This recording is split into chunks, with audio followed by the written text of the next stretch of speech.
আমি বললাম আমি ব্যর্থ। আল্লাহ বলেন বিশ্বাসীরা সফল হয়।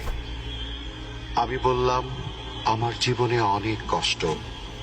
আল্লাহ বলেন নিশ্চয়ই কষ্টের সাথে আছে স্বস্তি। আমি বললাম আমাকে কেউ সাহায্য করে না। আল্লাহ বলেন মুমিনদের সাহায্য করা আমার দায়িত্ব।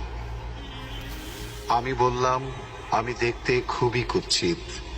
আল্লাহ বলেন আমি মানুষকে সৃষ্টি করেছি সুন্দরতম আকৃতিতে।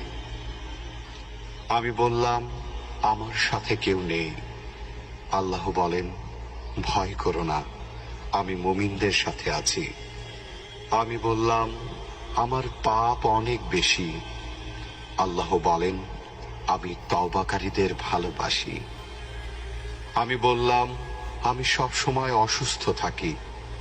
আল্লাহ বলেন আমি কোরআনকে রোগের নিরাময় হিসাবে পাঠিয়েছি। আমি বললাম এই দুনিয়া আমার ভালো লাগে না। আল্লাহ বলেন তোমার জন্য পরকাল ইহকাল অপেক্ষা শ্রেয়। আমি বললাম বিজয় অনেক দূর। আল্লাহ বলেন আমার সাহায্য একান্তই নিকটবর্তী। আমি বললাম আমার জীবনে খুশি নেই। আল্লাহ বলেন শীঘ্রই তোমার রব তোমাকে এত দেবেন যে তুমি খুশি হয়ে যাবে। আমি বললাম আমি সব সময় হতাশ।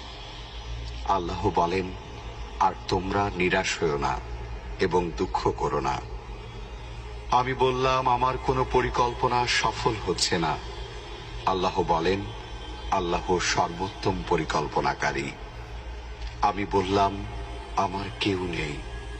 আল্লাহ বলেন যে ব্যক্তি আল্লাহর উপর ভরসা করে তার জন্য আল্লাহই যথেষ্ট। এত নিয়ামতের ভান্ডারে থাকার পরেও সন্তুষ্ট চিত্তে আমরা আল্লাহর নিকট শুকরিয়া জ্ঞাপন করি না।